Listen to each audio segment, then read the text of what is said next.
시청자 여러분 안녕하십니까? 출발 성공 투자 박민영입니다. 지난 금요일 국내 증시가 3,000선을 넘어섰는데요. 이후 전개된 주말 사이 이슈들 3,000선의 발목을 다시 잡게 되는 흐름일지 살짝 걱정스럽기는 합니다.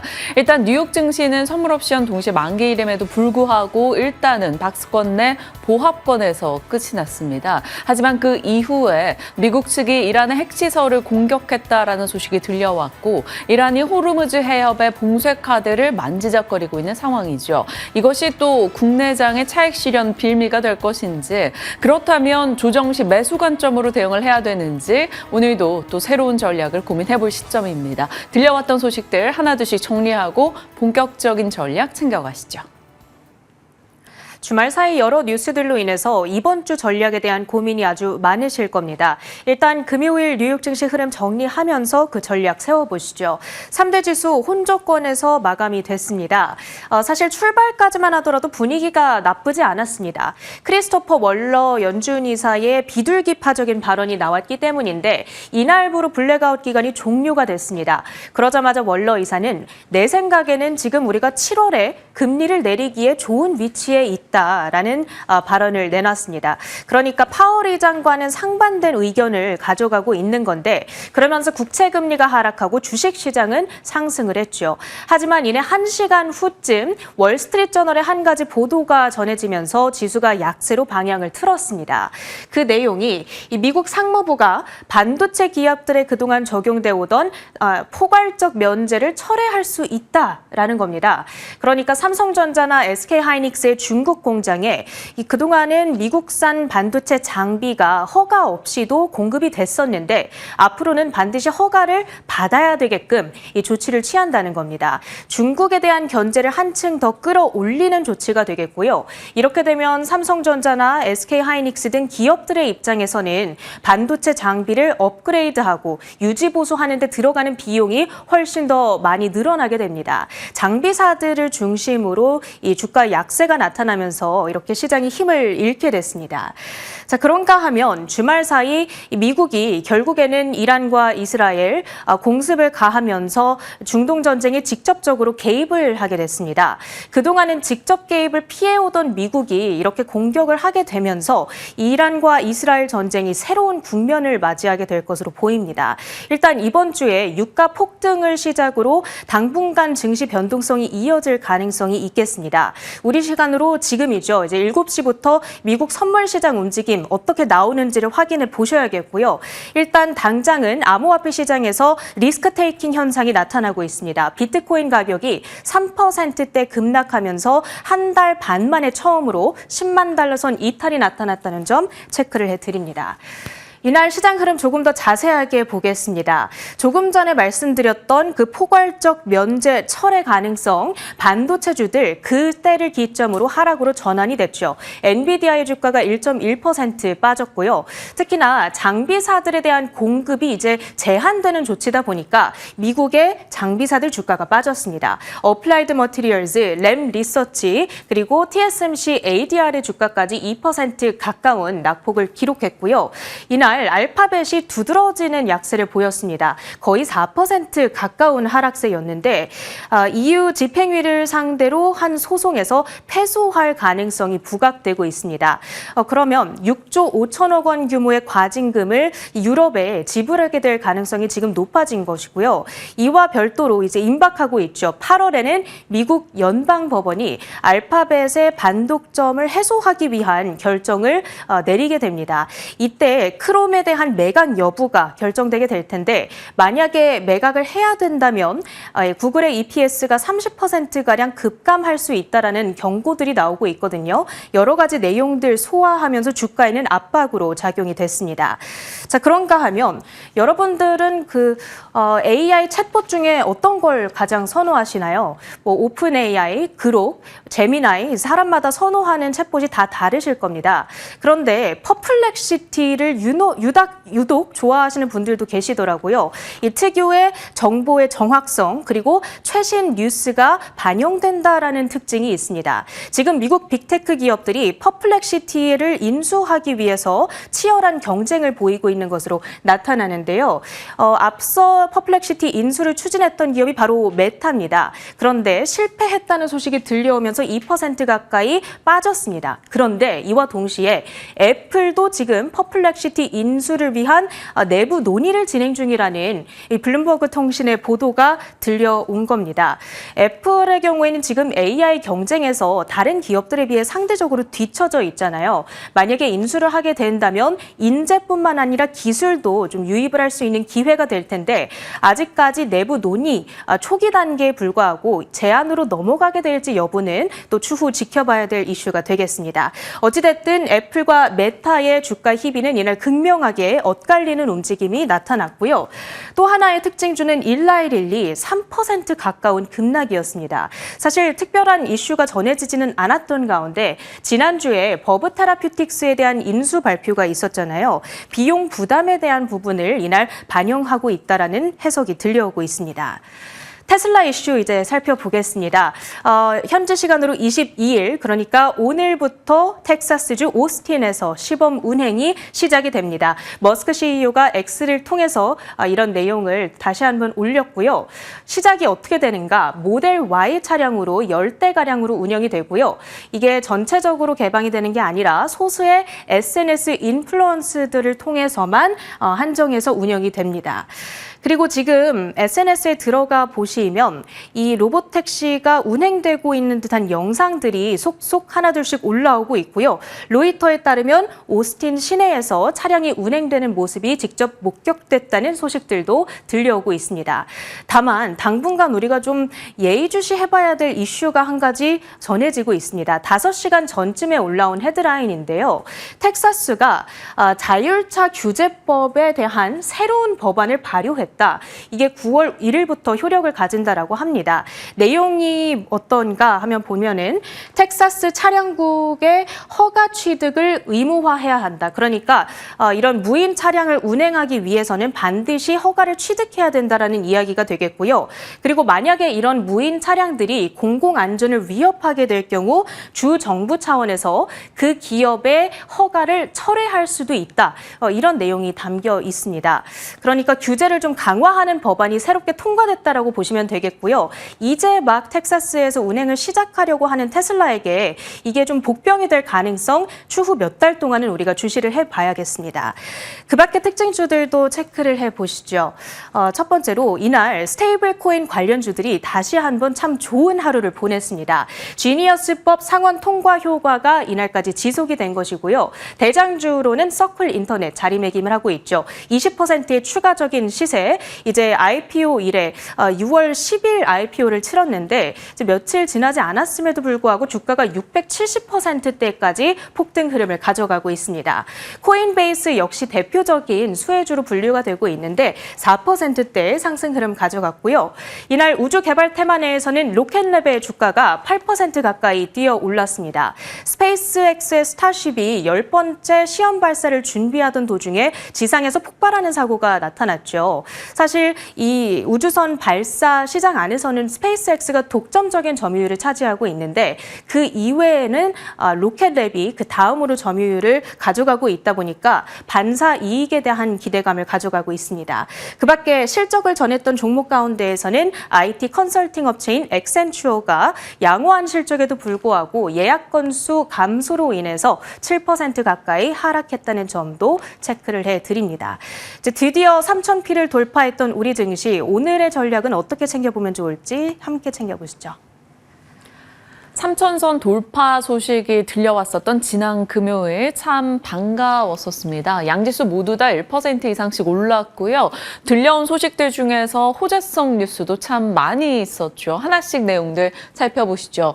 일단 연내 기준금리 인하에 대한 기대, 그것은 시장의 공급을 유동성 공급을 더 늘릴 수 있다라는 해석이 이어지면서 지수 상승에 힘을 보탰습니다. 외국인의 매수세도 있었고요. 매수 1위는 SK 하이닉스였죠. 그날 나왔던 맥쿼리의 보고서 영향이 꽤 컸습니다. SK 하이닉스에 대한 목표가 36만 원을 제시하면서 하이닉스 상승에 한 몫을 보태기도 했습니다. 일단 하이닉스를 비롯한 총 상위주들의 상승이 지수를 위로 이끌었고요. 결국에는 3년 5개월 만에 3,000선을 돌파했던 코스피였습니다.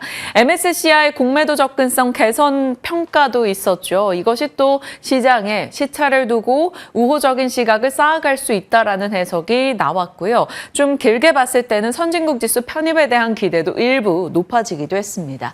자, 코스닥도 2차 전지가 지수가 올라가자 후행적 반등을 나타냈고요. 헬스케어 진영에서도 순환매 상승 있었습니다. 그리고 추경으로 인한 소비재 강세, 로봇과 컨텐츠 쪽의 종목들까지 강했죠. 그러다 보니 코스닥 역시나 1% 이상의 오름세 나타났습니다. 자, 2차 전지의 후행적 반등의 이날 대표적인 주제가 에코프로 BM이었었고요. 에코프로 7%의 상승. 전날 미나 앵커가 2차 전지 섹터에 대한 이야기를 또 자세히 해주기도 했었는데 강하게 시세 반영을 보여줘서 반갑기도 했었습니다. 자, 신정부 모멘텀도 강화되고 있죠. 2차 추경안이 확정됐고 그 내용에서 전국민 소비 쿠폰과 5대 분야 할인 쿠폰 등등이 과연 이 돈으로 어디에 어떤 쓰임을 보일 것인가 라는 쪽에 초점이 맞춰졌고요. 그래서 올라간 종목들도 꽤 있었습니다. 물론 이것은 단발적 시각 이상으로 가기 위해서는 조금의 더 힘이 필요하긴 하겠죠. 영화 할인 쿠폰 편성 이슈 속에 바른손 E&A, CJ, CGV 등이 강세였고요. 재생에너지 예산 쪽에서는 두산, 퓨얼셀 등이 강세 흐름을 기록했죠.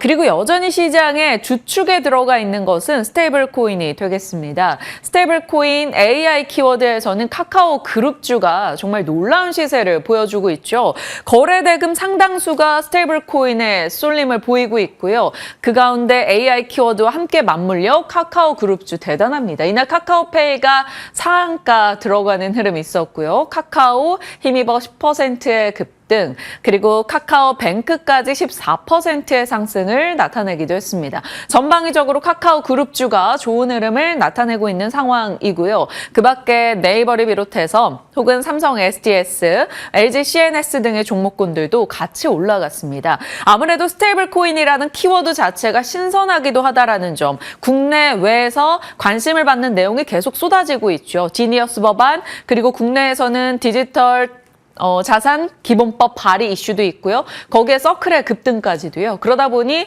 이 신선함과 이슈가 맞물려서 이들의 주가 상승으로 이어지고 있습니다. 조정이 나오더라도 당분간은 또 추가적인 상승을 기록할 것이다 라는 시각 등이 많이 나오고 있는 가운데 이날은 정말 꾸준하게 종목들 시세가 이어졌습니다. 그리고 또 한 가지 키워드가 중국인데요. 중국에서 부양책이 나올 것이다 라는 기대감과 한한령 해제에 대한 기대, 그리고 가을경에서 에이펙 정상회담이 진행되지 않을까, 거기서 미중 정상회담을 기대하는 목소리가 높아진 덕분인 거죠. 그래서 이날은 화장품, 엔터, 카지노 쪽이 강세였고요. 6월 18일 이제 중국의 쇼핑 이벤트가 있다라는 점을 말씀드렸었고, 그것에 대한 이제 이제 결과가 나오고 있는 거죠. 한국 화장품 이날 급등세, 그리고 코리아나까지 도 상한가 흐름이 나오기도 했습니다. 그 밖에 토니모리를 비롯해서 화장품주 전반적으로 흐름이 좋았던 이날이었고요. 한동안은 이제 원전, 로봇, 화장품에 대한 브리핑을 정말 많이 했었는데 원전이 이제 시세 이후 지금 화장품이 굉장히 도드라진 흐름을 기록하고 있고요. 추가적으로 로봇까지도 연결이 되는 분위기일지 지켜봐야겠습니다. 자, 일단 좋았던 지난 금요일 분위기 일단 조금의 찬물을 끼얹는 뉴스가 될까요? 살펴볼 내용이 하나 추가가 됐습니다. 바로 카카오뱅크에 대한 JP모건과 모건스탠리의 의견인데요.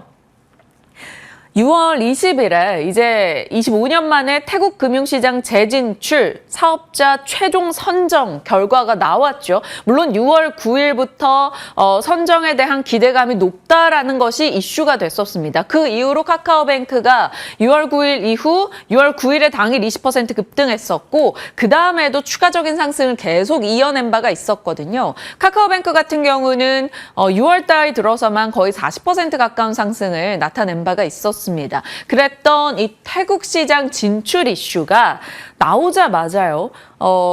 JP모건에선 카카오뱅크의 주가 상승이 너무 과도했다라는 의견을 내면서 비중 축소 의견으로 투자 의견을 낮췄습니다. 목표가를 23,000원, 지난 금요일 종가가 32,000원 였거든요. 그러니까 23,000원이 나왔다라는 점에서는 다소 꽤 아랫단으로 다시 조정의 빌미가 되지 않을까 살짝 걱정스러운 대목인 거죠. 태국의 디지털은행 인가뉴스가 너무 과도하게 주가 반응으로 이어졌다라는 겁니다. 2026년에 하반기경에나 상업 서비스가 시작될 예정이고 실질적으로 그것이 수익을 내기까지는 시간이 더 필요하다라는 것입니다. 그리고 스테이블 코인 관련해서 프리미엄을 주기에는 아직까지 제도적 기반이나 도입 로드맵이 전무한 상황에서 너무 성급했다라는 내용이 들어가 있었고 모건 스탠리에서도 전술적 차원에서 투자 의견을 하향 조정하겠다라고 입장을 냈습니다. 29,500원의 목표가를 냈죠. 최근에 주가가 올라왔고 목표가에 근접해서 이제 등급을 좀 낮춰보겠다라는 겁니다. 비이자 수익이라던가 아니면 소대출 성장 부분이 좀 느리다라는 점을 지적하기도 했네요. 안 그래도 주말 사이에 약간 지정학적 리스크가 좀 불거지고 있는 가운데 많이 오른 찰나 이런 의견이 나와서 차익 실현 빌미로 자극하게 될지 좀 지켜볼 필요는 있어 보입니다. 자, 로봇 뉴스 참 많이 다뤘었는데 한 가지만 짚고 가도록 하죠. 5월 29일경이었습니다. 로봇과 현대모비스의 내용을 살폈었죠. 현대차그룹이 소프트뱅크와 맺은 주식 매수 청구권 행사 기한이 임박하고 있는데 현대차그룹은 소프트뱅크 잔여 지분 매각 시 인수자로 나설 관측이 제기된다라는 점이었습니다. 정의선 회장이 현대모비스 매입을 위해서 보스턴 다이내믹스를 적극적으로 상장 추진하지 않겠느냐 이런 얘기였었죠. 무튼 지금 현대차그룹은 순환 출자고리가 끊어지지 않은 10대 그룹 중에 유일한 그룹입니다. 그러다 보니까 이 과정 속에서 정의선 회장이 보스턴 다이내믹스의 가치를 끌어올리기 위한 움직임을 지속적으로 취할 거다라는 얘기가 시장에서 흘러나왔었죠. 근데 이 금요일에 관련한 이슈가 조금 더 부각이 되면서 로봇주들의 시세를 좀 이끌기도 했었습니다. 자, 로봇주는 소외돼 있다라는 점과 이슈 측면에서 보스턴 다이내믹스 이야기가 계속 나오고 있다라는 점, 그리고 엔비디아의 칩을 폭스콘에서 로봇으로 제작할 거다 이런 얘기가 나오고 있습니다. 거기다 한국로봇산업협회에서 24일부터 27일까지 독일의 오토매티카에서 로봇 관련 기업들이 제품을 공개한다라는 소식이 들려오고 있어서 일정도 자리하고 있는 상황이죠. 다른 섹터 테마가 두루두루 가는 차원에서 로봇은 꽤 소외되고 있다라는 점을 말씀을 드렸었는데 로봇주가 갈 수 있을지 궁금해집니다. 일단 지난 금요일은 로보티즈, 고영, 클로버 이런 종목들이 비교적 괜찮은 흐름을 기록하기도 했어요. 로보티즈는 이제 신고가 도전을 하는 상황이고요. 일부 클로봇이나 시메스 등은 지지선을 잘 지지하는 것이 필요한 상황. 고영이나 레인보우 로보틱스, SPG 등은 정배열 흐름이 나오고 있다라는 점에서 이평선도 모이고 있고요. 좀 관심을 두자라는 시각 등이 흘러나오고 있습니다. 로봇주에 대해서는 잠시 후 세세하게 기업과 섹터 뉴스들 자세하게 미나 앵커가 한 번 더 정리해 주실 겁니다. 참고해 주시죠. 자, 이렇게 지난 금요일까지 들려왔던 흐름들은 나쁘지 않았는데 주말 사이에 앞서 카카오뱅크 보고서도 그렇고 업데이트되는 내용들이 조금 비우호적입니다. 시장에는요. 주말 사이 해외 소식들 살펴보시죠. 앞서 체린 앵커 말씀 주신 대로 뉴욕장은 선물옵션 만기일 무난하게 소화했습니다. 이 중동 불안이나 EU 관세 합의에 대한 기대감이 서로 밀고 당기고 있던 상황이었고요. 반도체 포괄적 면제 철회에 대한 우려감에 반도체 종목군들은 떨어졌습니다. 있었습니다. 그래서 반도체 하락의 빌미로 이제 박스권 장세에서 혼조 마감을 기록했는데요. 그나마 좋았던 것은 스테이블 코인 쪽이었죠. 서클의 추가적인 상승이 있었습니다.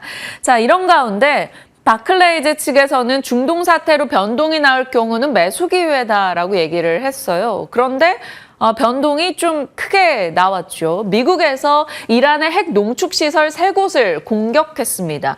그리고 미국은 만약에 너네 이걸로 보복하면 우리는 강경 대응할 거야 라고 으름장을 한 번 더 둔 상황이죠. 이란 측에서는 미군과 미국 시민들은 합법적인 공격 대상에 들어왔다라고 본인들도 일단은 큰 목소리를 냈고요. 이스라엘의 미사일을 발사하기도 했습니다. 이 지정 확정 리스크가 좀 불거지면서 비트코인이 10만 달러를 이탈하기도 했죠. 그럼 앞으로 어떤 것들이 중요할까요? 일단은 이란은 협상에 끌려 나올 것이다라는 해석이 많습니다. 더 이상 이란이 만약 핵 능력이 정말 소멸됐다면 이란이 쓸 수 있는 카드가 없기 때문에 일정 부분 협상에 나와서 미국이 원하는 대로 서명을 하게 될 것이다라는 거죠. 이것의 해석을 본다면 핵 리스크 완화 쪽으로 보고 지수가 올라갈 여지가 있습니다. 반면에 이제 중요한 변수들은 앞으로 이것이죠. 이란이 호르무즈 봉쇄를 하는 변수. 일단 로이터 측에서는 이란이 호르무즈 해협을 봉쇄하는 수순을 밟고 있다라는 보도를 내기도 했습니다. 그리고 그로 인해서 에너지나 다른 쪽에 인플레가 발생하지 않을까. 거기에 대한 변수, 유가나 환율, 뉴스를 체크하면서 잘 살펴봐야겠죠. 그리고 다른 국가가 이 중동 불안에 참전하는가도 좀 살필 내용이긴 합니다. 어찌 될진 모르겠으나 과거 미국과 이라크 사태와 좀 유사하게 판단을 해봤을 때 단기간 지정학적 리스크로 변동을 보이고 추가적인 재료들을 반영하며 추세적 상승을 기록했던 바가 있기 때문에 이번에도 일시적인 변동은 나오겠으나 이후 회복하고 다른 재료로 눈을 돌릴 것이다 라는 시각입니다. 단기적으로는 노이즈가 되긴 하겠죠. 앞으로 이란의 입장과 유가와 환율의 움직임을 면밀히 따져볼 필요가 있겠습니다. 가장 중요한 변수는 유가가 되겠죠. 일전에도 말씀드렸습니다만 페르시아만과 오만만 사이에 이 호르무즈 해협, 굉장히 좁은 해협이죠. 이 지역을 이란이 봉쇄할 경우 세계 해운 원유 무역의 3분의 1 경유 지역이기 때문에 유가가 올라갈 수밖에 없습니다. 그래서 28 전쟁 때도 그랬습니다만 중동 불안이 나올 때마다 호르무즈 해협이 키워드가 되곤 하죠. 이란 의회에서는 이 호르무즈 해협에 대한 폐쇄를 찬성했다라는 소식이 들려오고 있는데요. 최고 국가안보위원회 결정이 아직은 남아 있습니다. 일단 제이디 벤스는 이란의 자살행위다. 왜냐하면 이것이 이란 경제에 엄청난 영향을 주는 내용이기 때문에 이란이 이걸 봉쇄한다 치더라도 장기화하진 못할 것이다 라고 이야기하고 있습니다. 자, 유가 같은 경우는 빠르게 시장에 이런 변수들을 반영하게 될 텐데요. 80달러, 90달러, 100달러, 130달러 계속해서 그에 따른 시장의 영향에 대한 의견들이 쏟아지고 있습니다. 시장에서 나오는 내용들을 좀 참고해서 정리한 건데요. 80달러 돌파 시에는 인플레 압력을 받게 되고 금리 인하 가능성이 축소된다. 에너지나 방산 쪽에 관심이 쏠린다라는 시각이 있고요. 90달러 돌파 시에는 가파른 물가 상승으로 이어지며 금리 인상에 대한 가능성이 제기될 것이다. 그렇다면 성장주의 하락이 나온다는 거죠. 100달러 돌파 시 JP모건에서는 인플레 연 5%를 경고하고 있습니다. 그로 인해서는 주식시장에 광범위한 하락이 나올 수 있다라는 거고요. 130달러 돌파 시 이 호르무즈 해협 봉쇄 등 극단적인 시나리오가 나올 경우입니다. JP모건, 골드만, 시티그룹 등에서는 100달러, 130달러 이렇게 돌파하게 될 경우에는 인플레에 대한 압박으로 글로벌 성장률과 주식시장의 침체 등을 경고하고 있습니다.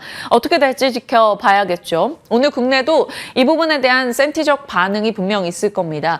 이란 호르무즈 해협 같은 경우는 한국의 수입 원유 72%를 차지하고 있기 때문이죠.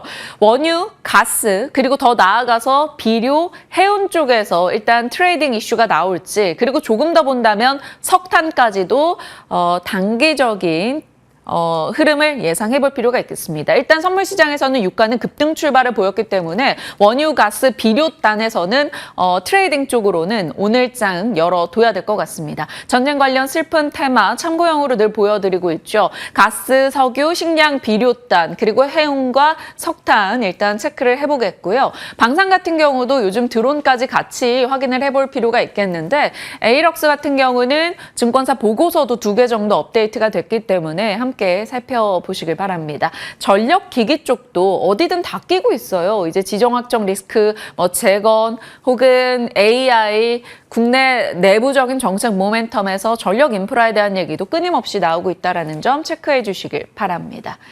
자, 또 다른 로봇. 앞서 로봇 얘기 살펴드렸었는데 로봇이라고 볼 수 있는 또 다른 로봇은 바로 로보택시가 되겠죠.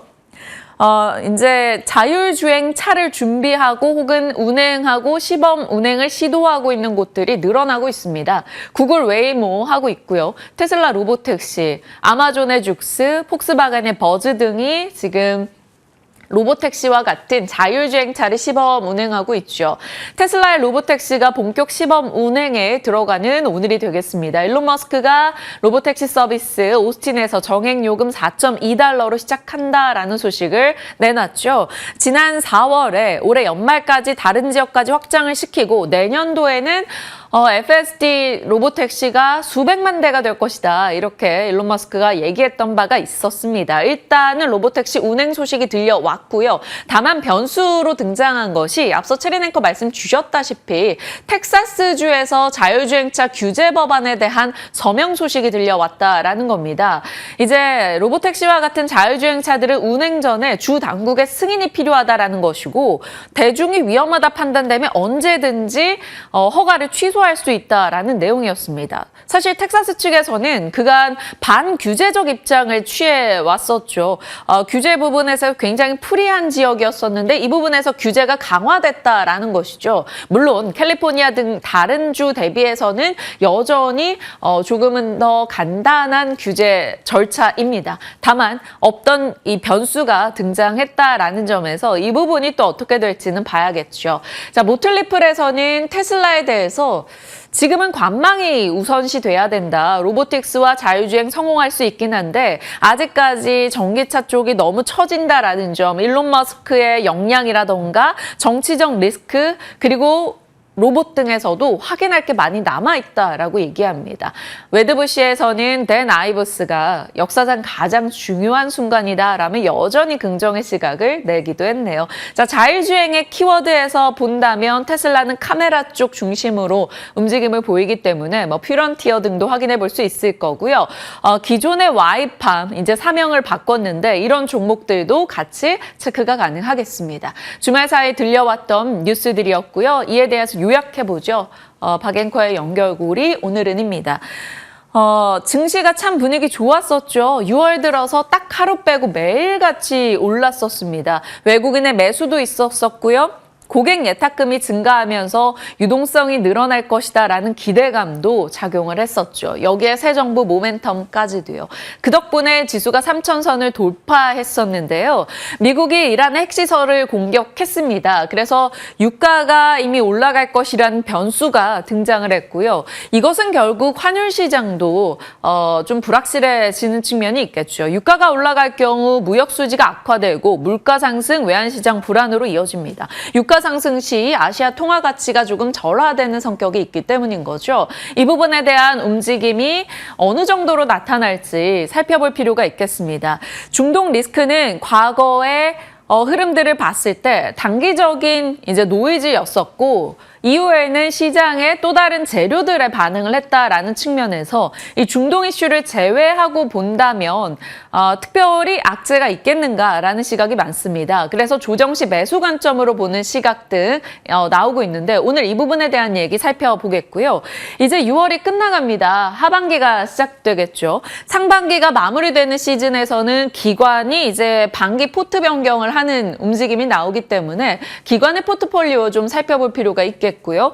관세 유예 기간 이제 7월 9일 도래하고 있습니다. 관세 변수 이게 혹제가 될지 악재가 될지는 모르겠으나 이 부분도 일정 사원에서 저희가 살펴볼 필요는 있겠습니다. 시장 자체에 대한 흐름이고요. 이제 섹터 테마로 한번 들어가 보죠. 시장에 지금 주축이 되고 있는 건 AI와 스테이블 코인이었죠. AI 쪽은 이슈가 나쁘진 않았습니다. 반도체 가격 DDR4를 중심으로 계속해서 가파른 상승이 나오고 있는데요.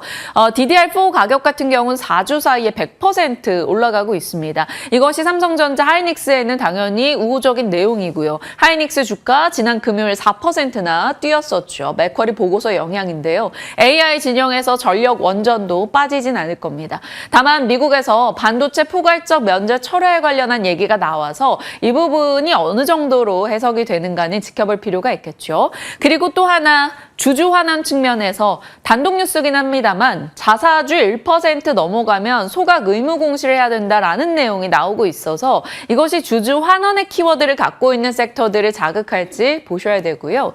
스테이블 코인은 서클이 주말 사이에 또 올랐습니다. 그리고 카카오페이가 지난 금요일 상한가 기록했죠. 원화 스테이블 코인에 대한 이야기를 꺼내들었었기 때문인데요. 다만 카카오뱅크에 대한 IB의 투자 의견이 하향 조정된 점에 따라서 그리고 전쟁 이슈가 부각돼서 단기 급등이 조금 문매를 맞는 요소가 된다면 일정 부분 차익 실현의 욕구와 싸우지 않을까 이런 시각도 나오고 있습니다. 그 밖에 체크해야 될 것은 전쟁 트레이드, 가스, 원유, 석탄, 해운 그리고 무기의 원재료인 안티모니 수출이 늘고 있다는 고려 아연까지도 같이 한번 체크해 주시고요. 자율주행은 테슬라 로보택시 일정에 만약에 반응을 한다면입니다. 와이팜 사명 바꾼 게 PS 일렉트로닉스이고요. 퓨런티어, 슈어소프트테크 등이 있겠죠. 로봇과 원전 해체 일정 그리고 수급 측면에서 잘 보셔야 되고요. 6월 20일까지의 수출입 데이터가 이제 6월 21일에 공개가 됐는데 변압기 전선, 장갑차, K뷰티 이런 쪽 좋았습니다. 특히나 화장품 부분은 10일치에서 약간 데이터상 오류가 있었다라고 하는 폴란드 수출 이제 데이터가 정정이 됐고요. MON 기준으로 112% 증가였습니다. 폴란드 하면 지금 떠오르는 것은 실리콘2가 될 것이고 이런 쪽의 수출입 데이터에 한 번 더 화장품이 또 반응을 하게 될지 어떨지 지켜보셔야겠습니다. 그리고 바이오단에서도 일정 부분 종목들이 나쁘지 않은 흐름을 기록하고 있는데요. 생물보안법 이슈가 다시 한번 스물스물 지난주부터 고개를 들고 있죠. 3월 미국의 상원 국토안보위원회 통과 이슈 이후 중국에서 미국인 세포 활용을 하는 임상은 해선 안 된다라는 미국의 입장이 한 번 더 확인되고 있습니다. 그리고 FDA 측에서는 국가 우선순위 바우처 제도를 도입해서 혁신치료법 개발을 할 경우에는 신약 승인 심사 기간을 대폭 줄여준다라는 얘기도 나오고 있어요. 바이오시밀러나 CDMO를 자극하는 내용이 되겠고요. 캐나다 보건부에서도 바이오시밀러 임상 3상을 면제하는 안을 발표하기도 했습니다. 이게 제약바이오단에 힘을 실어줄지 지켜봐야 되지만 사실 국채금리가 불편하게 올라가게 된다면 바이오도 일단은 센티 측면에서는 위축될 수밖에 없으니까 국채금리랑 잘 보셔야 되고요. 바이오 USA가 이제 일정이 있었던 만큼 그 후기 등이 쏙쏙 들려오게 될 텐데요. ABL 바이오 같은 경우는 GSK 딜 이후에 빅파마 러브콜이 쇄도하고 있다라는 언론 보도도 추가되기도 했습니다. 참고용으로 살펴봐 주시고요. 일정 보겠습니다. 자, 중동 불안 확산 시 유가와 인플레, 환율의 움직임을 잘 살펴봐야겠죠. 일단 오늘입니다. 미국의 가전제품 철강 관세 발효, 그리고 한국의 수출입 물가 데이터 내용이 어떻게 반영이 되는가 보셔야 되고요. 미국이 이란 핵시설을 공격한 점에 따라 이란 호르무즈 해협 봉쇄 이슈가 진행되는 여부 살펴보셔야겠습니다. 테슬라 로보택시, 오스틴에서 시작한 자율주행을 자극할 내용인지 체크가 필요하고요. 화요일입니다. 미국의 스테이블 코인 규제 법안 하원 표결이 7월 1일까지 진행이 되고요. 나토 정상회담 일정이 있죠. 다만 이재명 대통령 정상회의에 참석하지 수주하지 않는다라는 보도가 있었기 때문에 이 부분에 대한 방사능 센티 체크는 필요해 보입니다. 수요일은 한국은행의 금융안정회의 있고요. MSCI 글로벌 시장 리뷰가 공개됩니다. SLR 개정 관련한 연준 이사회 회의도 있는데 SLR 규제를 완화할 경우 국채금리 하락의 요소라는 점을 말씀드렸었기 때문에 이 부분도 저희도 소식 나오는 대로 전달드립니다. 자, 목요일은 고리 1호기 원전 해체 승인 여부 결정나는 날이고 무엇보다 중요한 마이크론의 실적, 반도체 업계의 풍향계라고 여겨지는 일시적이 나오니까 확인해 주시고요. 금요일은 오징어 게임 3 등이 공개될 예정입니다. 일정 속에서 저희 가늠하기 어려운 시장이지만 그래도 같이 고민하면서 전략들 챙겨가도록 하겠습니다. 앞서 예고해드린 대로 오늘 로봇 섹터 각 이슈와 종목 흐름 자세히 짚어주신다고 들었는데 미나 앵커 나와주시죠. 네, 로봇 섹터가 사실 올해 초반부에 굉장히 잘 갔었고 시장의 주인공 역할을 해줬었죠. 그런데 그 이후에는 뭐 방산 섹터라든지 원전 그리고 대선으로 인해서 정책 테마 종목들 쪽으로 수급이 옮겨붙으며 중간중간 이슈가 나왔습니다만 주가의 반응은 크게 있지는 않았습니다. 하지만 지난주부터 다시금 주가의 반응이 나오고 있기 때문에 그동안 로봇 섹터 내에서 종목별로 어떠한 위치에 있었는지 그리고 역할은 무엇이었는지 살펴보면서 앞으로의 로봇 섹터의 전망 살펴보도록 하겠습니다. 먼저 연간 국내 주요 로봇 6개사의 합산 매출액이 발표가 됐는데요. 1,670억 원을 기록했고 이는 전년 대비 16.5% 증가한 수준이었습니다. 그리고 아래 제가 따로 숫자를 표기해 놓은 기업들이 이렇게 매출액의 증가세를 주도했다라고 볼 수가 있는데요. 레인보우 로보틱스, 뉴로메카, 유일 로보틱스 그리고 클로봇을 중심으로 이렇게 매출액이 증가했다는 점 눈여겨보시면 좋을 것 같습니다. 그리고 아래는 이제 국내 주요 로봇 부품 5개사의 2024년 합산 매출액인데 사실 작년 합산 매출액을 살펴보시면 부품 쪽에서는 전년 대비 1.4%가량 감소하는 수준이 나타났습니다. 하지만 여기서 긍정적인 의미를 찾아볼 수 있었던 이유는 2023년 대비 감소폭이 매우 크게 축소가 됐기 때문인데요. 그리고 그 안에서 이러한 감소폭 축소를 담당했던 쪽은 SBB테크, 로보티즈 등이 있었습니다. 지금 찍혀있는 숫자는 YOY 기준으로 봤을 때 이 매출액이 이만큼 증가했다라는 것을 의미하고 있으니까요. 실적 부분에서는 이러한 종목들 살펴보시면 좋을 것 같고요. 2025년 상반기 동안 로봇주들이 잘 갔을 때 어떤 종목들이 잘 갔느냐 살펴봤더니 유일 로보틱스, 로보티즈, 하이젠 R&M 등을 중심으로 상승을 했고 부품주, 액추에이터 관련 기업들을 중심으로 주가 상승세가 뚜렷하게 나타났었는데 그중에는 로보티즈가 123%, 하이젠 R&M이 108%대로 세 자릿수대 상승률을 기록했다는 점도 다시 한번 복기해 보시면 좋을 것 같습니다. 자, 이렇게 상반기 동안 잘 갔었던 로봇 섹터 상승률과 매출액을 함께 살펴봤는데요. 주말 동안에 로봇과 관련되어 있는 여러 가지 뉴스가 또 쏟아졌습니다. 그중에 눈에 띄었던 부분이 밸런스에서 이렇게 발행을 했던 헤드라인이었는데요. 여기서 Move over Big Dog 라면서 이제 로봇계보다 휴머노이드를 강조하는 듯한 헤드라인이 포착이 됐습니다. 이제 드디어 휴머노이드 로봇 시장이 개화하는 것일까 기대감을 높여봤던 대목이었는데 그 안에 핵심적인 내용들은 이제 글로벌 IB들의 의견을 담고 있었습니다. UBS에서는 2050년 전 세계에 분포되어 있는 휴머노이드는 3억 대 규모의 이를 것이다 라고 전망을 하고 있었고요. 모건 스탠리는 휴머노이드가 10억 대 규모까지 성장할 것이다. 그리고 시장의 규모는 5조 달러에 달할 것이다 라고 조금 더 공격적인 전망치를 제시했습니다. 아크인베스도 2030년대 중반부터 말까지 휴머노이드 로봇은 연간 24조 달러 이상으로 성장할 것으로 예상을 했는데 핵심적인 메시지는 이제 AI가 두뇌를 넘어서 몸을 갖추기 시작했기 때문에 예전에 이 스마트폰 이후 휴머노이드 로봇이 최대의 시장 기회가 될 것이다 라는 메시지를 담고 있었습니다. 따라서 이 시장 개화에 대한 기대감도 꾸준히 지켜보시면 좋을 것 같고요. 이를 뒷받침하는 근거들은 계속해서 흔적을 남기고 있었습니다. 그 중심에는 역시나 중국과 미국이 휴머노이드 산업을 키우려는 움직임이 나타나고 있다는 점일 거고요. 로이터 통신은 엔비디아가 미국 휴스턴 공장에 폭스콘 휴머노이드를 도입할 것으로 보인다라는 보도를 주말 동안에 내놓으면서 이에 대한 실질적인 기대감을 또 한 번 높여줬습니다.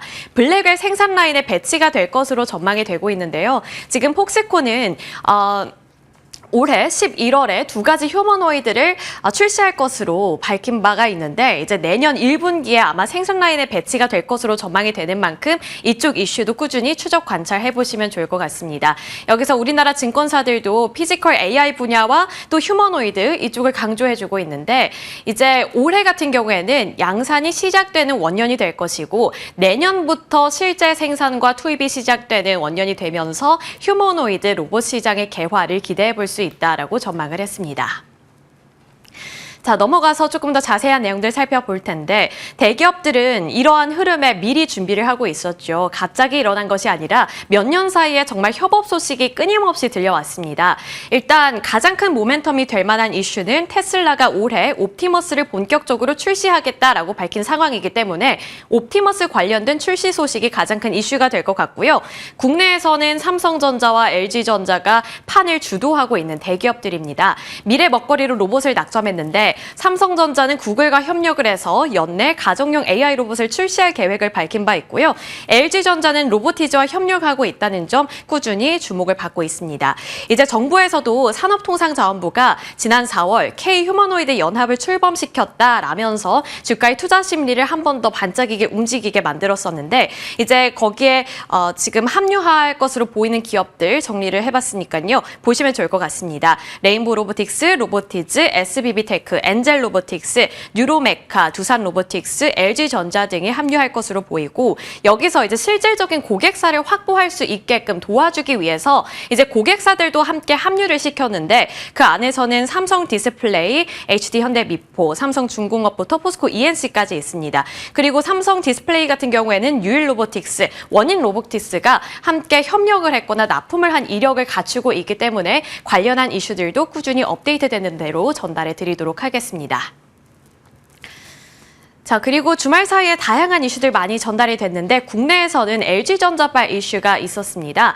휴머노이드 로봇 경쟁력 확보에 박차를 가하겠다라는 내용이 담겨 있었는데요. LG그룹은 그 전부터 로봇에 대한 러브콜을 꾸준히 보냈던 기업이죠. 그런데 이제 계열사 내에서 부품단에서 납품을 실질적으로 만들고 있다라는 쪽에 지금 시장의 주목도가 높아지고 있는데요. LG 이노텍은 지금 피규어 AI향 카메라 모듈 공급을 활발하게 진행을 하고 있고 보스턴 다이내믹스의 로봇용 비전 센싱 시스템 공동 개발 협약을 체결했다는 소식까지 부각이 되고 있습니다. 그리고 이 눈을 담당하는 카메라 모듈뿐만 아니라 손과 관절의 모터 부분 개발도 함께 진행 중에 있기 때문에 전반적으로 이 로봇의 관절이라든지 눈 이러한 부품을 담당하는 기업으로서 주목을 받지 않을까라는 기대감이 생기는 대목이었습니다. 또 LG CNS 같은 경우에는 최근에 스테이블 코인으로 주목을 받고 있습니다만 로봇 파운데이션 모델인 RFM을 보유하고 있는데요. 로봇의 두뇌 역할을 하고 있기 때문에 로봇과 관련된 모멘텀도 갖고 있는 만큼 외국인들의 수급이 최근에는 10일 연속으로 들어오고 있다는 점도 체크 포인트가 되겠습니다. 로보티즈는 지난 4월 휴머노이드 로봇인 AI 워커를 출시했고 5월에 납품을 한다라는 소식도 전해지고 있는데 LG전자가 최근에 로보티즈 부품을 활용해서 가정용 휴머노이드 로봇 개발을 진행 중이다라는 소식 접해볼 수 있습니다. 로보티즈가 아무래도 이 액추에이터 기업으로서 하이든 R&M 다음으로 또 한번 주목을 많이 받았던 기업이기 때문에 다시 한번 주가의 폭발적인 상승세가 나타날 수 있을지 눈여겨보시면 좋을 것 같습니다. 이제 아래는 약간 다른 결의 이슈인데요. 바이오 헬스케어 USA가 이번에 막을 내렸죠. 여기서 핵심적으로 나오고 있는 코멘트 중에 하나가 바로 AI와 융복합 기회 창출 논의가 활발하게 이뤄졌다라는 점이었습니다. 그리고 그 안에서 고영이 수술 로봇으로 대표적인 기업으로 꼽히고 있는데 가장 최근에 5월 말쯤에 IM증권에서는 고영의 목표 주가를 23,000원까지 상향한 바 있습니다. 그리고 지난 금요일 기관과 외국인의 수급이 함께 들어왔다는 점도 체크해 보시죠. 자, 이제 주가가 움직일 만한 종목을 선정해 봐야겠죠. 휴머노이드는 대표적으로 AI 시스템과 동작 제어 시스템 그리고 바디 부품으로 구성이 되어 있습니다. 그리고 그 안에서 액추에이터가 우리 시장에서는 가장 유망하게 꼽히고 있는 쪽인데 관련 업체로 대신증권은 로보티즈, SPG, 한국 PIM을 골랐고 탑픽으로는 역시나 로보티즈가 꼽히고 있었습니다.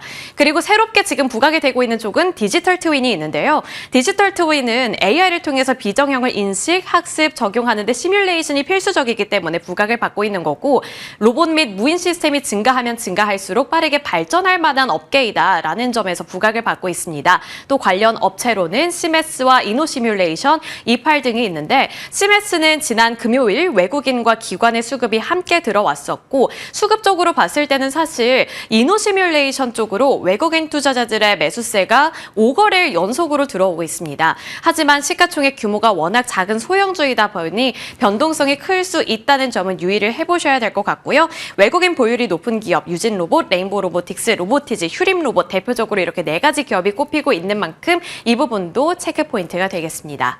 자, 마지막으로 지금 이 타이밍 어떤 리포트들이 나오고 있을까? 로봇 관련해서 조금씩 나오고 있는데 이렇게 4가지 기업에 대해서 키움증권이 새롭게 리포트를 발행을 했고요. 그 안에서 한국 PIM이 가장 최근에 상장을 한 기업이기 때문에 약간 정리를 해봤는데 이제 로봇 및 자율주행 등 성장 산업에 진출을 하고 있다. 물류 로봇용 감속기 부품 개발 진행 및 공급 논의를 진행 중에 있다라는 점을 꼽고 있었습니다. 그리고 IR협의회에서는 시메스를 꼽은 만큼 리포트도 함께 체크해 보면서 로봇 관련 섹터들 재도약을 할 수 있을지 살펴보시면 좋을 것 같고요. 휴머노이드를 안고서 다시 한번 튀어 오를 수 있는 종목은 과연 어떤 종목일지 저희 방송 통해서 함께 알아보시길 바라겠습니다.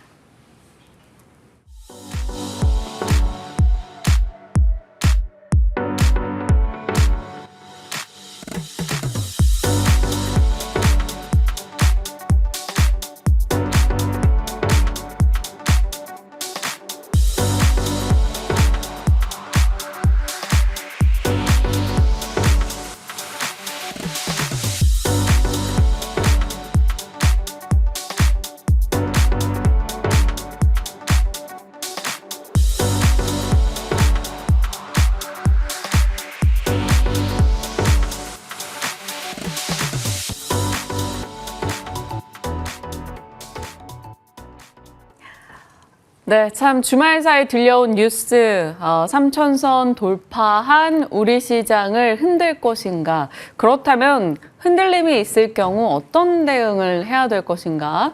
함 차장님의 시각이 궁금하신 분들이 벌써부터 많이 채팅창에 모여주셨습니다.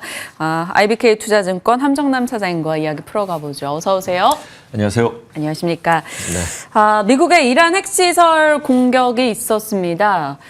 다양한 의견들이 나오는 것 같아요. 미국이 직접 타격할 만큼 어찌됐건 이 이슈를 빨리 끝내고 싶어 한다라는 의지 쪽에 초점을 맞추면 핵 리스크 완화인 것이고 그 이후에 이제 이란의 호르무즈 해협 키를 갖고 흔들 만한 변수가 생길 경우는 또 단기간에 노이즈가 될 겁니다. 우리가 많이 올라온 만큼 여기에 좀 반응을 할까 싶기도 한데요. 함 차장님 시각은 어떠세요? 네. 일단은 47년 만이죠. 미국이 이란에 대한 본토 직접 타격이 있었습니다. 그것도 우라늄 농축 시설, 지하에 숨겨져 있는 시설을 정밀 타격을 했다라는 것 또한 의미가 있지 않나 생각이 듭니다. 주말에 정신 없었죠. 이것이 새로운 뉴스가 뭐 나오는 건 아닌가라고 해가지고 계속적으로 업데이트를 해서 봤었는데 뭐 지금 현재 상황에서는 공격과 관련돼서는 뭐 추가적으로 이슈는 없는 것 같습니다. 이란은 핵 프로그램 중단 요구를 거부하고 핵에 대한 의지를 계속적으로 표명하고 있죠. 그러면 이제 여기서 이 상황에서 이란이 쓸 수 있는 카드가 뭐냐라고 한다면 첫 번째는 중동 내에 있는 미국 기지라든가 호르무즈 해협 봉쇄로서 미국을 압박하는 미국에 대한 직접 압박이 있을 수 있고 두 번째는 핵을 포기하면서 협상을 재개하는 카드가 있을 수 있고 세 번째는 이렇게 된 거 어떻게든지 끝장을 보자 하면서 뭐 헤즈볼라라든가 하마스 후티 반군을 이용한 게릴라전으로 장기화할 수 있는 이런 그림들을 짤 수 있는 것이 지금까지의 상황이지 않나라고 생각해 봅니다. 그러면 그로 인해서 저희가 어떤 대응을 해야 될까요? 각각의 시나리오에 맞춰서 대응을 하기엔 너무 복잡한 것 같아서. 네. 어떤 일이 일어날 것인가에 초점을 맞추면 별로 의미가 없고 전망조차 할 수 없겠죠.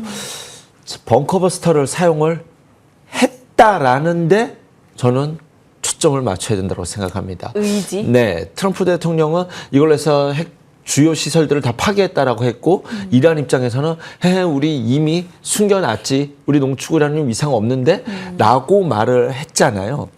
이 분위기를 보면 일단은 양쪽 다 협상의 카드를 가장 우선순위로 두고 있다라는 생각이 듭니다.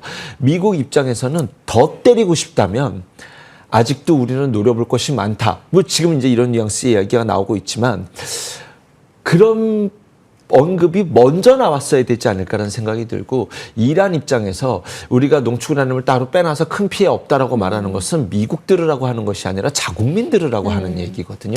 만약에 자국에게 엄청난 타격이 있었다라고 해서 우리 가만히 있지 않겠다라고 말을 해버리면 미국 본토 타격을 해야 되는 것이 이란의 국가의 그 어떤 환경입니다. 그 네. 나라는 그래야 돼요. 자국이 피해를 받으면 무조건 반격을 해야 되거든요. 미국 본토 타격을 안 하겠다라는 의지가 그 안에 포함되어 있지 않나라는 생각이 듭니다. 미국이 벙커버스터를 썼다라는 것은 시간 끌지 않겠다라는 뜻이거든요. 여기까지 온 상황에서 호르무즈 해협을 이제 봉쇄를 하면서, 이것도 쉽지 않아요. 지금 반쪽은 오만이 관리하고 네. 있기 때문에 오만과도 손을 잡고 함께 봉쇄를 해야 되는데 그 실질적인 어떤 효력도 낮을 뿐만이 아니라 여기서 호르무즈 해협을 건드려서 미국의 심기를 건드리면 이것은 미국이 더욱더 확전할 수 있는, 더욱더 맹공격을 퍼부을 수 있는 명분을 주기 때문에, 미국이 원하는 것은 이란의 체제를 붕괴하는 것도 있겠지만 핵심적인 지금의 초유의 관심사는 시간을 끌지 않겠다는 뜻이기 때문에 그 부분에 대해서는 오히려 이란이 악수를 두는 것이 아닌가라는 생각마저 듭니다. 지금 첫 번째 쓴 카드가 호르무즈 얘기가 나오고 있잖아요. 네. 국회에서 의결이 통과되고 있다는 점. 이렇게 됐었을 때 글로벌 주변 국가들은 어떻게 보냐라는 거예요. 지금 중동 국가들은 실제로 이란이 좀 불편해요.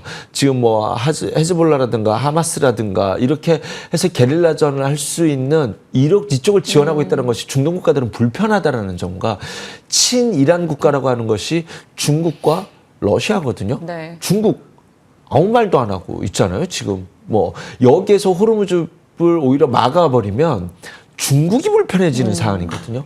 러시아는 뭐라고 하던가요? 러시아는 이란의 정권 교체되는 것은 원치 않는다. 지금 본토 타격이 일어나고 있는데 이것은 굉장히 낮은 수의 발언이니 중국과 러시아는 저 멀리서 바라보고 있다는 점을 봤었을 때 지금 이것은 오히려 빠른 시일 내에 미국이 개입해서 빨리 상황 정리가 끝날 수도 있다라는 점을 염두에 두고, 만약에 이것 때문에 증시가 조정이 온다면 저는 매수의 기회로 봐야 된다라고 생각해 봅니다.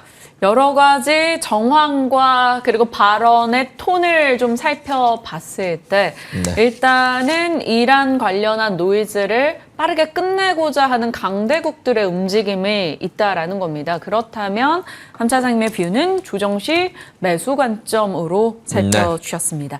자, 그러면 일단은 오늘은 이런 지정학적 불안이 단기적으로 뭐 방산, 해운, 원유, 가스 등의 트레이딩을 유발할 텐데 그에 대한 대응은요?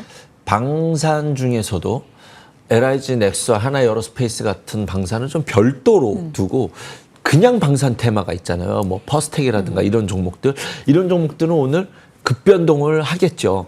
원유 관련된 주들도 마찬가지일 겁니다. 지금 호르무즈 해협에 대해서 노골적으로 이란에서는 지금 논의를 해가지고 네. 의결이 됐기 때문에 변동성은 있겠지만 오버나잇 하기는 쉽지 않겠다. 오늘 데이 트레이딩 정도의 테마로서만 저는 그렇게 말할 수 있는 것도 지금 조정을 줬기 때문이에요. 네. 조정을 줬기 때문에 오늘 하루에 테마로서는 써먹을 수 있겠지만 그것이 이제 뭐 오버나잇 하기에는 쉽지 않을 것 같아. 그런 종목이 있다고 한다면 흥구석유랑 뭐 중앙에너비스 이런 종목이 뭐 생각이 떠오르네요. 네, 그럼 하나 에어로나 LIG 넥스원 등을 들고 계신 분들이라면 그냥 장기 보유? 근데 장기 보유라고 하기에는 LIG 넥스원은 상당히 지금 이 안에서도 종목이 차별적으로 움직이고 있잖아요. 에어로스페이스는 좀 묵직한 모습이 보이고 LIG 넥스원은 탄력 봐서 튀어나가고 있고, 그다음에 네. 이제 뭐 현대 롯데만 그 사이에서 중간적인 위치에 있어서 요것도 LIG 넥스원 같은 경우는 여기서 신규 매입 지금 말씀드리기 어려운 상황이거든요. 그래서 그 안에서 좀 자기의 해법을 찾아가는 것이 맞지 않냐. 맹목적으로 계속 갑니다. 이렇게 말씀드리기에는 시장의 테마가 너무 많다. 라는 점으로 종목별 대응 전략으로 별도로 세우셔라라고 말씀드리겠습니다. 네, 알겠습니다. 많이들 고민하셨던 이 중동 관련한 이슈 속에서 볼 수 있는 투자 아이디어. 일단 지수상으로는 조정 시 매수 관점, 그리고 트레이딩용 종목들은 오버나잇 하기에는 좀 쉽지 않다. 단기적인 활용 정도로 살펴주셨습니다. 그러면 반도체 진영은 어떻게 될까요? SK 하이닉스 맥쿼리 보고서 영향에 지난 금요일에 또 4% 상승을 했고요. DDR5의 4의 가격 급등이 계속 나타나고 있습니다. 미중 관세 관련한 리스크는 조금 불편하긴 합니다만 네. 그 외에 뭐 수요나 이런 공급의 이슈, 가격 이슈 혹은 데이터 센터 짓는다 이런 뉴스를 봤을 때는 불편한 게 없어요. 네, 맞아요. 가는 방향입니다. 하지만 종목별의 편차가 워낙 크죠. SK 하이닉스와 삼성전자의 네. 두 종목만 봐도 이미 편차가 굉장히 크기 때문에 소부장 내에서는 델럼들은 그냥 뭐 제가 말씀드렸던 델럼들은 계속 지금까지 말씀드렸던 종목들 있잖아요. 그런 종목들은 조정을 주면 전 여전히 매수할 수 있다는 생각이 들고 오늘은 반도체가 좀 불편할 것 같습니다. 미국이 주말에 중국의 미국산 장비 못 들어가겠다라고 이야기를 했잖아요. 사실은 저 부분에 대해서는 하나씩 허가를 받으라는 얘기인데 이미 바이든 행정부 때부터 진행이 됐었던 사안이었기 때문에 저것 때문에 우리가 아이쿠 반도체 또 끝났네 이렇게 하실 상황은 전혀 아니라고 판단이 됩니다. 하지만 최근에 반도체 섹터가 분위기가 좋았던 이유는 트럼프 대통령의 글로벌 국가에 대한 상호 관세가 미국 법원에서 네. 이것이 월권행위다라는 판단이 나오면서 지금 트럼프는 발등에 불이 떨어서 청관 관세 막 때리고 이러지 않습니까? 그래서 관세에 대한 리스크가 대폭 완화되면서 반도체가 고개를 들기 시작했거든요. 지금 이 뉴스는 한국의 반도체 장비 기업들에게 굉장한 리스크다. 이거보다는 미국과 중국의 관세 리스크가 조금 두각이 된 거잖아요. 히토리 얘기했더니 너네도 우리 장비 안 줬잖아. 이렇게 싸우고 있거든요. 네. 미중국이. 지금 미국과 중국에 대한 관세 리스크가 다시 조금 고개를 든 이슈. 그리고 금요일에 미국장에서도 반도체 쪽이 안 좋았다는 점 이슈 쪽에서 조금 오늘은 반도체가 쉬어갈 수 있다라는 점. 그렇게 봤었을 때 요번에 쉬어가는 템포에서 앞섰던 종목들이 좀 못 샀던 종목들이 있다면 요번에 조정을 줄 때 좀 매수로 담아갈 수 있겠다. 라는 뷰의 전략을 좀 짜볼 수 있지 않을까라는 생각이 듭니다. 그러면 IT, 아까 AI, 하드웨어, 소프트웨어 단에서 눈여겨봐야 되는 탑픽군들 좀 요약해 주시면. 뭐 계속 말씀드렸던 종목이죠. 뭐 리노공업, 테스라든가 이오테크닉스라든가 그다음에 파크시스템즈라든가 네. 그다음에 추가로 플러스 알파 더 말씀드릴게 했던 것이 펜트론이라는 종목이 있었죠. 맞아요. 펜트론. 네, 그래서 그런 종목들을 저는 위주로 해서 뭐 조정 시에는 언제든지 담아갈 수 있겠다라는 생각을 가져봅니다. 네, 소프트웨어 쪽은요? 지금 SK 최태원 회장님께서 7조 원 울산에다 네. 투자해가지고 데이터 센터 짓겠다는 이야기가 있었잖아요. 금요일 날 뉴스가 나왔는데 요것은 개별적으로 반도체 섹터의 호재가 될 수 있다라는 것은 기저에 깔고 있는데 저 뉴스 자체가 갖고 있는 뉴스의 호재는 반도체보다는 조금 소프트웨어 쪽에 맞아요. 저는 수혜가 될 수 있지 않을까 하는 생각이 듭니다. 데이터 센터 지으려면 일단은 에너지부터 봐야죠. 에너지 쪽에서 뭐가 움직였나요?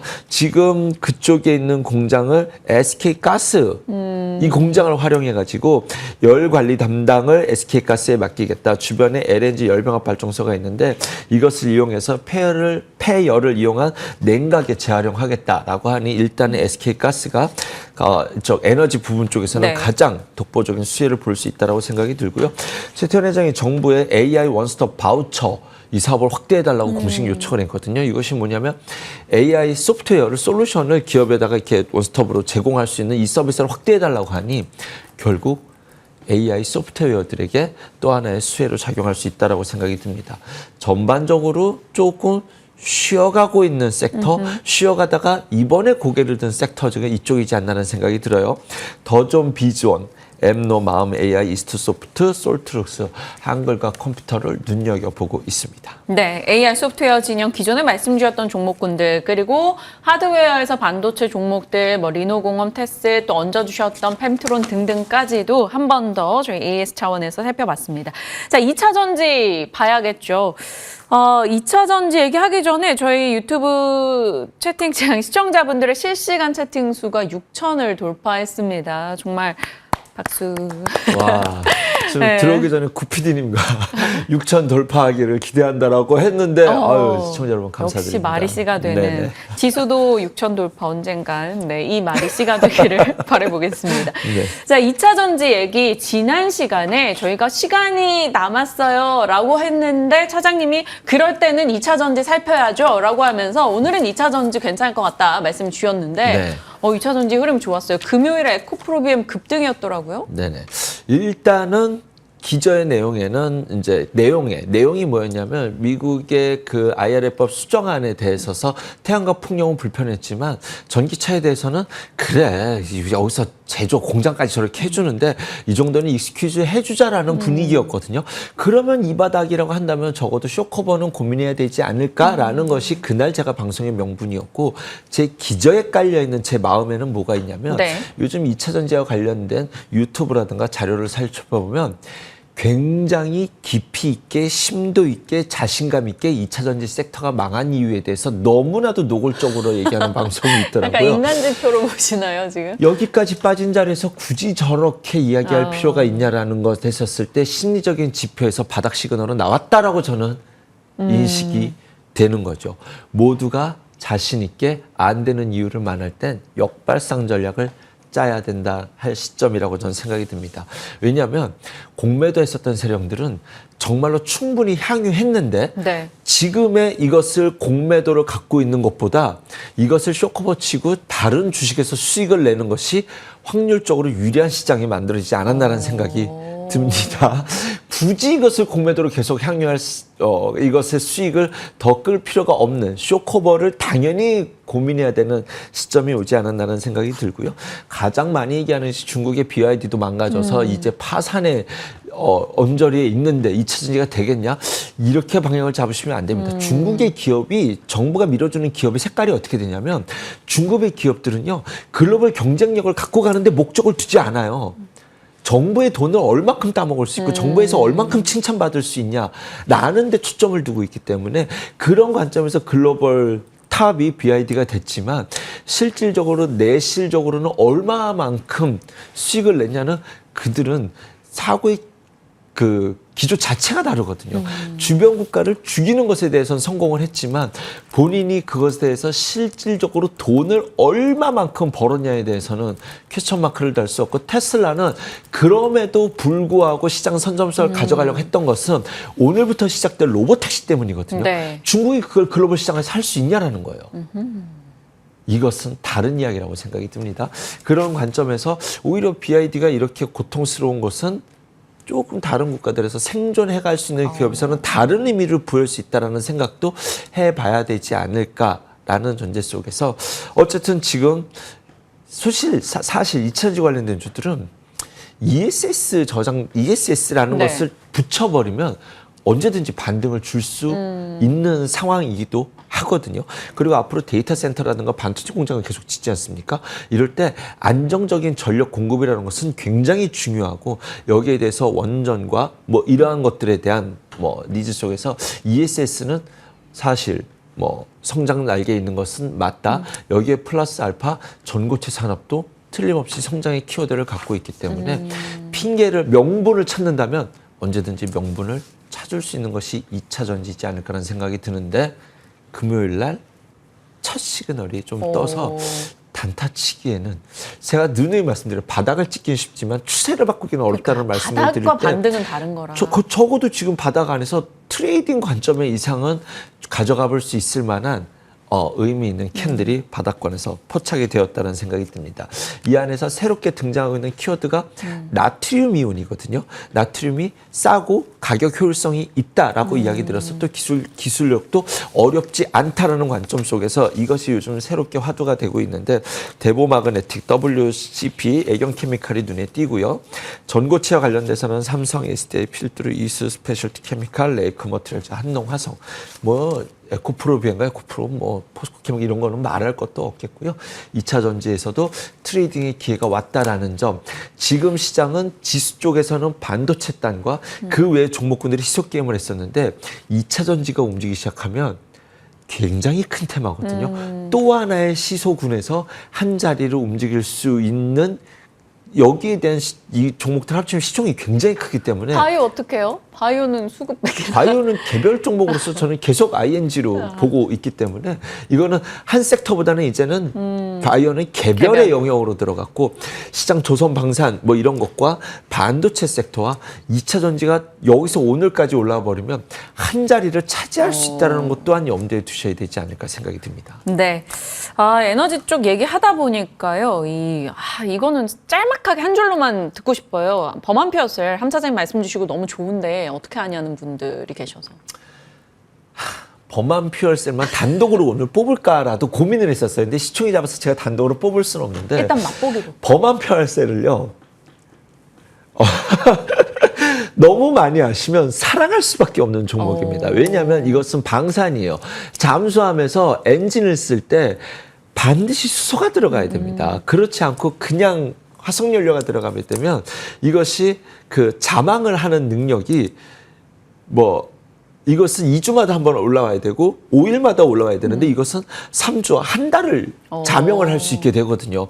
이것이 내가 물속에 들어가면 물방울이 안 나와야 되잖아요. 그래서 자명이 오래 하는 것이 굉장히 유리하겠죠. 그리고 시끄러우면 안 되죠. 그리고 바깥으로 빼낼 때 순수 물이 나와야 적들에게 포착이 되지 않습니다.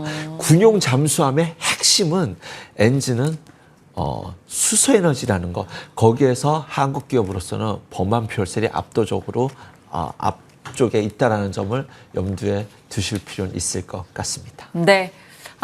오늘 시장에 대해서는 단기 노이즈 있을 것이고 조정 시 서서히 매수 관점을 얘기 주셨으면서 각 섹터별로 이제 아이디어를 뽑아주고 계십니다. 오늘 이제 눈여겨볼 만한 섹터로 로봇과 원전 얘기해 주시는데 다 일정들도 있고 네. 다만 이제 주가 위치는 좀 다른 것 같아요. 맨날 얘기했었던 거라 뭐 더 맞아요. 얘기할 것도 없습니다. 원전이 언제 중소형주가 언제 갈 것이냐 이제 아직 시작도 안 했다라고 말씀드렸는데 이것들이 기다린 이유가 있네요. 원전 해체입니다.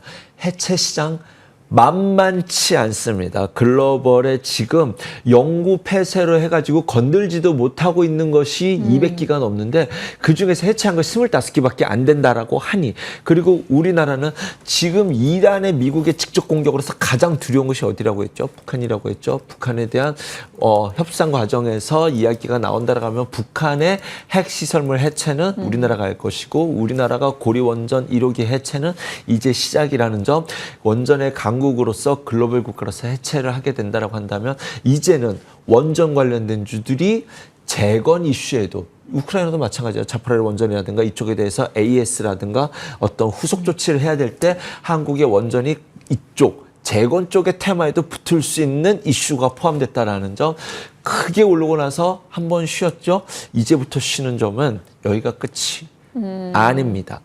그렇기 때문에 원전 해체 관련된 종목들은 조정 시 매수로 보셔야 된다라고 말씀을 드리겠고요. 반도체가 움직일 때 로봇과 자율주행을 좀 보시면 어떨까라고 말씀드렸는데 오늘은 반도체가 좀 쉬는 날입니다. 오늘 어떻게 될지 모르겠습니다만 일단은 지난 금요일에 로봇주들은 의미 있는 반등을 보였습니다. 로봇이 갈 수 있는 이유에는 삼성전자가 전략적으로 밀고 있는 산업이 유리기판과 로봇이다라는 점. 네. 이다음에 삼성그룹뿐만이 아니라 현대차그룹에서도 로봇을 미래 산업으로 전략적으로 밀고 있다라는 점을 봤었을 때 로봇은 저는 계속적으로 관심을 갖고 있는데 언제 출발하냐가 관심이었어요. 금요일 날 출발의 시그널이 포착이 됐다라는 점. 오늘은 여기에 플러스 알파로 로봇과 자율주행을 함께 보시면 어떨까라는 생각이 듭니다. 어쨌든 테슬라에서 이제 로보택시가 시작이 네. 되는 날이기 때문에 종목과 관련돼서는 레인보우 로보틱스, 클로버, 하이제너레멘, 로보스타, 휴림 로봇 플러스 이제부터는 엔비디아 로봇의 눈을 담당을 한 LG 이노텍도 로봇주로서 포함을 시키도록 하겠습니다. LG 이노텍까지도 로봇주로 포함하겠습니다. IBK 투자증권의 함정난 차장과 함께했습니다. 고맙습니다. 감사합니다.